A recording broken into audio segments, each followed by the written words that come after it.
Չնայած Զելենսկիին այլևս սպիտակ տնից չեն վռնդում, բայց չեն իրականացնում նաև նրա ցանկությունները։ Ուկրաինայի նախագահը Վաշինգտոն էր մեկնել ամերիկյան հեռահար հարձակողական հրթիռներ ստանալու մտադրությամբ, սակայն երազանքն այդպես էլ չիրականացավ։ Ուկրաինայի նախագահը ձախողեց Թոմահոք հրթիռներ ձեռք բերելու ծրագիրը։ Պոլիտիկոն գրում է, համաձայնության ձախողումը պայմանավորված էր ուկրաինական կողմի շտապողականությամբ եւ այցի անհաջող ժամանակացույցով։ Ըստ պարբերականի Պուտին-Թրամփ հեռախոսազանգից հետո Զելենսկին պետք է վերանայեր իր առաջնահերթություններն ու հրաժարվեր հրթիռների հարցում ճնշումներից։ Պոլիտիկոյի պնդմամբ Պուտինը մեկ զանգով փոխել է Թրամփի դիրքորոշումն Ուկրաինայի հարցում։ Ըստ պարբերականի աղբյուրի 4 օր առաջ քննարկվում էին հրթիռները, այժմ հիմնական ուշադրությունը կենտրոնացած է Ուկրաինայի տարածքային զիջումների վրա։ Թրամփը հերքել է շրջանառվող լուրը, թե իբր Զելենսկիին ասել է, որ պետք է Ռուսաստանին զիջի Դոնբասի ամբողջ տարածքը։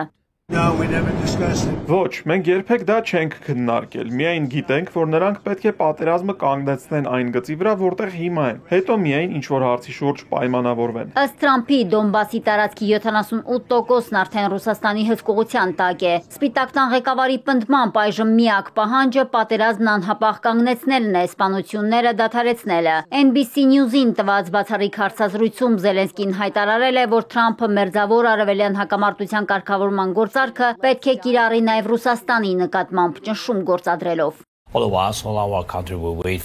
Մեր ամբողջ երկիրը սպասում է դիվանագիտությանը, մենք ուզում ենք կանգնեցնել այս պատերազմը եւ իհարկե ակնկալում ենք, որ Թրամփն ու եվրոպացի դաշնակիցները ճնշում կգործադրեն։ Մենք խոսել ենք օդային եւ նաեւ հեռահար պաշտպանության մասին։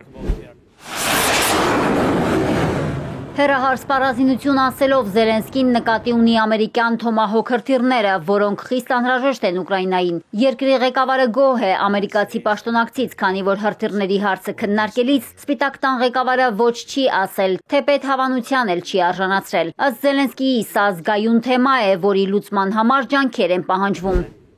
Մինչև այդ աշխարհը պատրաստվում է Թրամփ-Պուտին հանդիպմանը։ Նախնական տվյալով Բուդապեշտում կայանալի գագաթնաժողովը նախատեսված է հոկտեմբերի 30-ին կամ 31-ին։ Այդ գագաթնաժողովից առաջ ամերիկյան կողմը մտադիր է լրացուցիչ հանդիպում անցկացնել ռուսների հետ։ Ամերիկյան պատվիրակությունը հավանաբար կգլխավորի պետքարտուղարը, հատուկ բանագնաց Սթիվ Ուիթքոֆի փոխարեն։ Բանակցային գործընթացից դուրս չմնալու համար Զելենսկին պատրաստ է Բուդապեշտում միանալ Պուտինին ու Թրամփին։ Ուկրաինայի նախագահը պնդում է, որ մոտենում են հակամարտության հավանական ավարտին։ Կրեմլից արձագանքել են։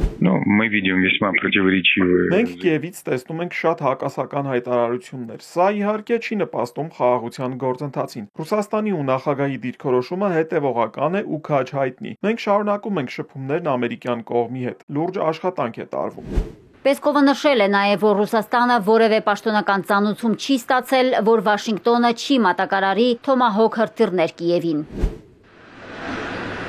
Եվրոպայում արդեն ջղաձգումներ են սկսվել եվրոպական երկրում առանց եվրոպացիների Թրամփ-Պուտին հանդիպման կապակցությամբ։ Սա ապտակ չէ արդյոք հին աշխարհին, հետաքրքրվում են Եվրամիության արտաքին գործերի ու անվտանգության քաղաքականության բարձր ներկայացուցիչ Կայա Կալասից։